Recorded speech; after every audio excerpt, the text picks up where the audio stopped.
कटौती रही थी, पीक आवर जब टाइम होता है जून के बाद अक्टूबर तक, तब भी ये कटौती रही थी, क्यों रही थी? ये सवाल उठता है। अमित जी, कहीं मिसमैनेजमेंट है? जी निश्चित तौर पे मेघा जी, मैं बताऊं आपको कि सरकार का और प्रशासन का बहुत बड़ा फेलियर है।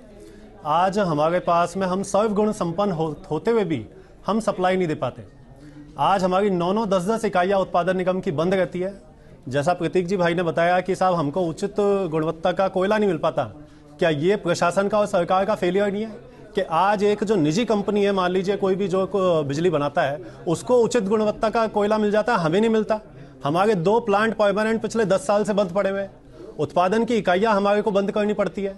हम उपभोक्ता को तो हम इतनी छूट देते हैं, बड़े उपभोक्ता 1 MVA से ऊपर वाले को, कि वो 24 घंटे पहले हमको बता दे कि कल बिजली चाहिए या नहीं चाहिए। लेकिन जो लॉन्ग टर्म PPAs हमने कर रखे हैं, हमने आपको अपने आप से उससे बांध रखा है। जब ऐसी स्थिति आती है, जब प्रतीक जी कह रहे हैं कि 37,000 मेगावाट हमारे पास में है, हम दूसरे राज्यों को देने की स्थिति में आते हैं, उस समय पे भी हमारे उत्पादन की इकाइयों को बंद किया जाता है। हालत यह है कि जब हमको जरूरत होती है तो हमारी 9-9 इकाइयां बंद रहती है उत्पादन की।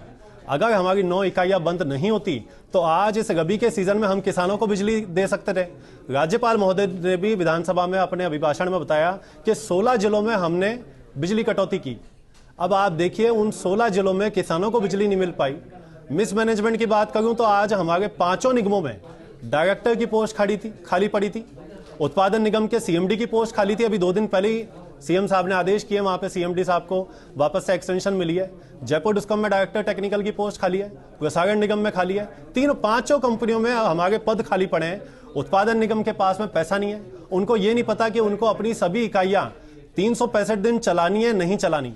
उनको कोयला समय पे नहीं मिल पाता है। तो स्थिति यह है कि सरकार के, प्रशासन के और अन्य सरकार, छत्तीसगढ़ की मैं बात करूं तो आपके यहाँ डिबेट पे कई बार इस मुद्दे पे बात हुई। धन्यवाद देना चाहूंगा फर्स्ट इंडिया को कि बार बार जनता से जुड़े इस महत्वपूर्ण मुद्दे को वो उठाता आया है। पिछले साल भर से छत्तीसगढ़ में जो हड़ताल है वो इनसे खत्म नहीं हो पाई। आज यदि दोनों जगह एक ही कांग्रेस सरकार है तो राजनीति करने की बात नहीं है। जब दोनों जगह एक ही सरकार है तो क्या सरकार छत्तीसगढ़ और राजस्थान में सामंजस्य नहीं है? ये मिसमैनेजमेंट नहीं है तो क्या है?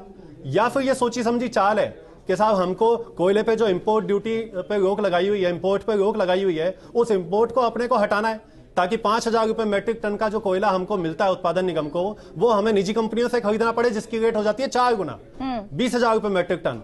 तो आज आप देखिए कि हम बिजली कंपनियों को, आप एक तरफ कहते हैं कि आपको बिजनेस मॉड्यूल अपनाना है, आपको अपने घाटे कम करने, TND लॉस कम करने, लेकिन जब उपभोक्ता को, किसान को बिजली देने की बात आती है तो हमने 17 रुपए पे बिजली खरीदी पिछले साल, 18 रुपए पे खरीदी, 15 रुपए पे खरीदी, महंगी बिजली खरीदी। दर्शकों को बता पिछले 1 साल से कंटिन्यू। अब जो मैनेजमेंट आया है उन्होंने 12 रुपए की सीलिंग लगा रखी है कि आपको 12 रुपए से ज्यादा की बिजली नहीं खरीदनी।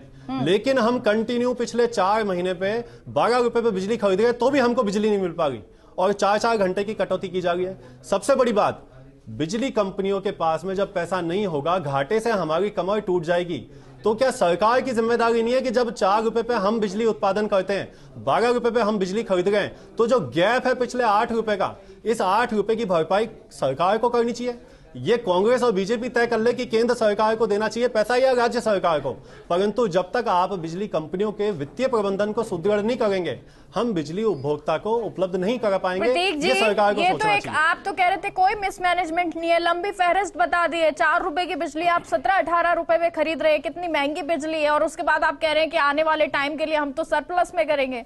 देखिए, अमित जी ने जो छत्तीसगढ़ में जो माइंस की बात की है, कोयला माइन की, तो ये हम सभी को पता है कि जो कोयला मैनेजमेंट है वो सेंट्रल गवर्नमेंट के अंडर में आता है, वो स्टेट गवर्नमेंट के अंडर में नहीं आता। ना तो छत्तीसगढ़ सरकार उसको मैनेज कर सकती है, ना राजस्थान सरकार उसको मैनेज कर सकती है।